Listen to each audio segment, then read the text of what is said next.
नमस्कार, स्वागत है आपका द न्यूज पर। मैं हूं आपके साथ शिप्रा सैनी। कॉलेजियम सिस्टम को लेकर केंद्र सरकार और सुप्रीम कोर्ट के बीच लगातार विवाद बढ़ता जा रहा है, लेकिन इन सब के बीच बड़ी खबर सामने आई है। केंद्रीय कानून मंत्री किरण रिजिजू और उपराष्ट्रपति जगदीप धनखड़ ने कॉलेजियम सिस्टम को लेकर जो बयान दिया था, उनके खिलाफ सुप्रीम कोर्ट में जो याचिका दायर की गई थी, उस पर सुप्रीम कोर्ट ने सुनवाई करने से इनकार कर दिया है। जी हां, बॉम्बे लॉयर्स एसोसिएशन ने कॉलेजियम सिस्टम को लेकर जो टिप्पणी केंद्रीय कानून मंत्री और उपराष्ट्रपति की ओर से की गई थी, उसको लेकर सुप्रीम कोर्ट में रिजिजू और साथ ही धनखड़ के खिलाफ याचिका दायर की थी, लेकिन अब सुप्रीम कोर्ट ने उन याचिका पर सुनवाई करने से साफ तौर पर इनकार कर दिया है। सुप्रीम कोर्ट ने दरअसल उस याचिका पर सुनवाई करने से इनकार किया है, जिसमें वकीलों के एक संगठन ने कानून मंत्री किरण रिजिजू और उपराष्ट्रपति जगदीप धनखड़ पर कार्रवाई की मांग की थी। बॉम्बे लॉयर्स एसोसिएशन यानी BLA ने न्यायपालिका को लेकर की गई टिप्पणी के मामले में कानून मंत्री और उपराष्ट्रपति के खिलाफ ये याचिका दायर की थी। वकीलों के जो संगठन हैं, उनकी शिकायत थी, जिसको लेकर वो बॉम्बे हाईकोर्ट पहुंचे थे। वकीलों के संगठन ने बॉम्बे हाईकोर्ट के 9 फरवरी के आदेश को चुनौती देते हुए सुप्रीम कोर्ट का रुख किया था। हाईकोर्ट में वकीलों के संगठन की याचिका को इस आधार पर खारिज कर दिया गया था कि ये संविधान के अनुच्छेद 226 के तहत रिट अधिकार क्षेत्र को लागू करने के लिए उपयुक्त मामला नहीं था।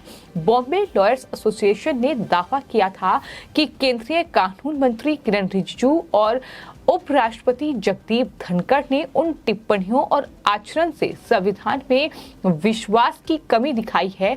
BLA ने धनखड़ को उपराष्ट्रपति के रूप में और किरण रिजिजू को केंद्र सरकार के कैबिनेट मंत्री के रूप में कर्तव्य का निर्वहन करने से रोकने के लिए आदेश देने का अनुरोध किया था। याचिका में ये कहा गया था कि दोनों यानी कानून मंत्री और साथ ही जो उपराष्ट्रपति हैं, उन्होंने न्यायपालिका विशेष रूप से सुप्रीम कोर्ट के खिलाफ ये अशोभनीय टिप्पणी की है। जो लॉयर्स का ये ग्रुप था, इन्होंने कुछ कार्यक्रमों में उपराष्ट्रपति और केंद्रीय मंत्री के दिए गए बयानों का हवाला दिया। हाईकोर्ट ने 9 फरवरी को जनहित याचिका को खारिज कर दिया था और उस फैसले को चुनौती देते हुए सुप्रीम कोर्ट में याचिका दायर की गई थी, लेकिन अब सुप्रीम कोर्ट ने भी उस याचिका को खारिज कर दिया और सुनवाई करने से इस पूरे मामले में इनकार कर दिया।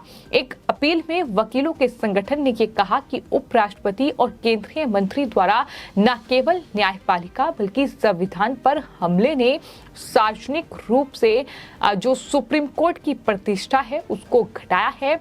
और आपको ये बता दें कि इसी साल 9 फरवरी को बॉम्बे हाईकोर्ट के कार्यवाहक चीफ जस्टिस संजय गंगापुरवाला और जस्टिस संजीव मारने की बेंच ने इस याचिका को खारिज किया था। जजों ने ये कहा था कि सुप्रीम कोर्ट के प्रति लोगों के विश्वास को कुछ बयानों से कम नहीं किया जा सकता। किसी संवैधानिक पद पर बैठे व्यक्ति को हटाने की मांग इस पूरे मामले में गलत है। उसे इस तरह कोर्ट में याचिका दाखिल करके नहीं हटाया जा सकता। ये भी साफ तौर पर हाईकोर्ट में कहा गया।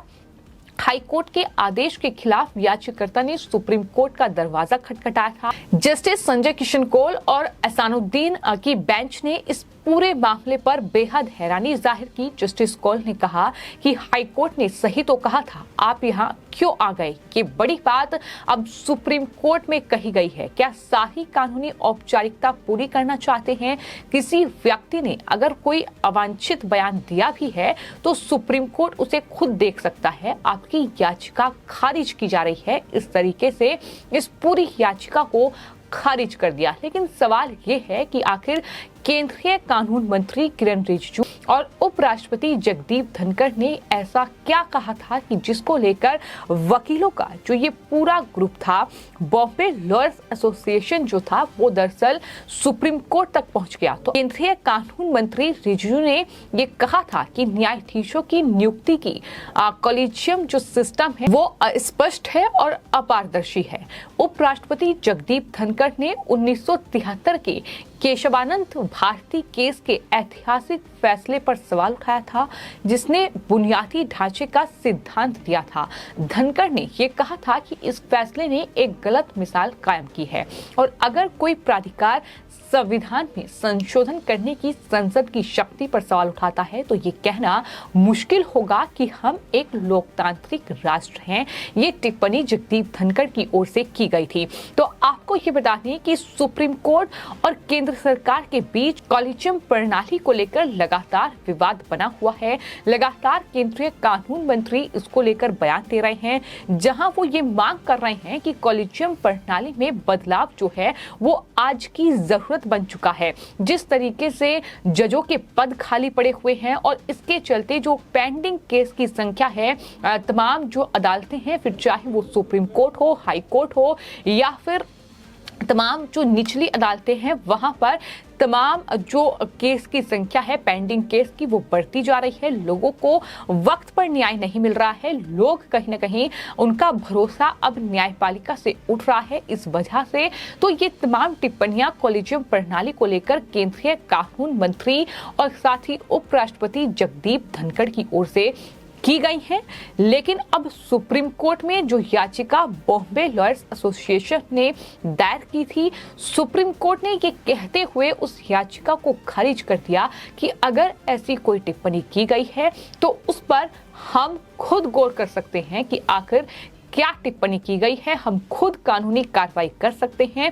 आपको सुप्रीम कोर्ट आने की जरूरत नहीं थी। जब बॉम्बे हाई कोर्ट ने इस याचिका को खारिज कर दिया था, ये कहते हुए कि संवैधानिक पद पर बैठे उपराष्ट्रपति या केंद्रीय कानून मंत्री दरअसल उनकी बर्खास्त करने की मांग को लेकर आप बॉम्बे हाई कोर्ट नहीं आ सकते। ये बड़ी बात पहले बॉम्बे हाई कोर्ट ने इस पूरे मामले पर कही और वही तमाम बातें जो हैं सुप्रीम कोर्ट में भी दोहराई गई कि बॉम्बे हाई कोर्ट ने इस पूरे मामले में कुछ भी गलत नहीं कहा है। जिस आधार पर आपकी जो याचिका है वो खारिज की गई है, वो आधार बिल्कुल सही है और जाहिर तौर पर इस पूरे मामले में अब बॉम्बे लॉयर्स एसोसिएशन को बड़ा झटका लगा है। जिस तरीके से केंद्रीय कानून मंत्री और उपराष्ट्रपति जगदीप धनखड़ के खिलाफ यह याचिका सुप्रीम कोर्ट में दायर की गई थी, लेकिन अब इस पूरे मामले में एक बड़ी राहत दोनों को मिली है। और जहां तक बात कॉलेजियम प्रणाली की है तो लगातार